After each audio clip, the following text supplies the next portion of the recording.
All right. So the other emerging potential powerhouse in this division, it's amazing that 2 years ago, this division was just trash. And we made fun of all four of these teams week after week after week after week.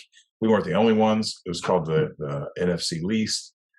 But the Giants are poised and ready to make a push or make a nosedive. Where are they going to go?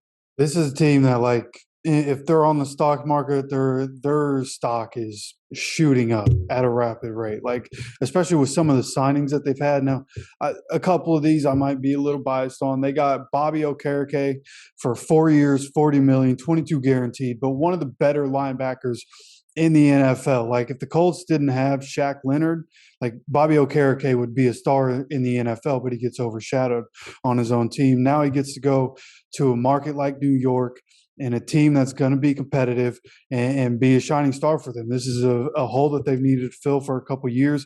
They've been getting guys on 1 year deals, and now they get a young star on a 4 year deal. I think that was huge for them. Paris Campbell, another ex-Colt, going there, was finally able to stay healthy for an entire season, and he goes there. And that's probably the biggest hole in this roster is wide receiver. They need probably going to be drafting at least one wide receiver.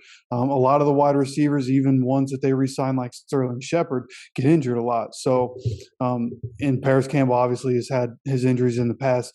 Hoping he can stay healthy here for the Giants, and if he can, that's an impact player. Like, he was one of the few good things that happened for the Colts last year. So everything that the Giants have done last season, this season, the Brian Daboll era looks very bright for the Giants.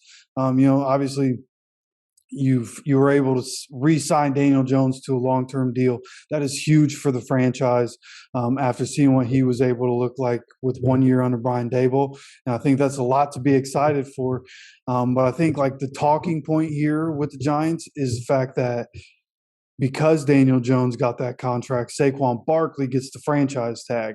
And, in my opinion, and what I see happening because of the way the NFL is with running backs, I don't think Saquon Barkley, I think he's going to be a star again for the Giants this year, and he could help take them as far as this team, could ever dream to go.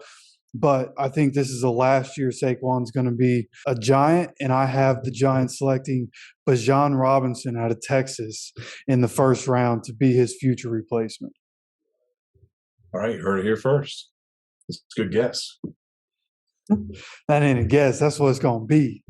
And when I was just side note, when I was doing my mock draft, so the Giants pick at 25, the Cowboys pick at 26. And obviously, with Zeke leaving Dallas, they have a need at running back. And I did a couple mock drafts, and in a couple of them, the Cowboys end up with Bijan.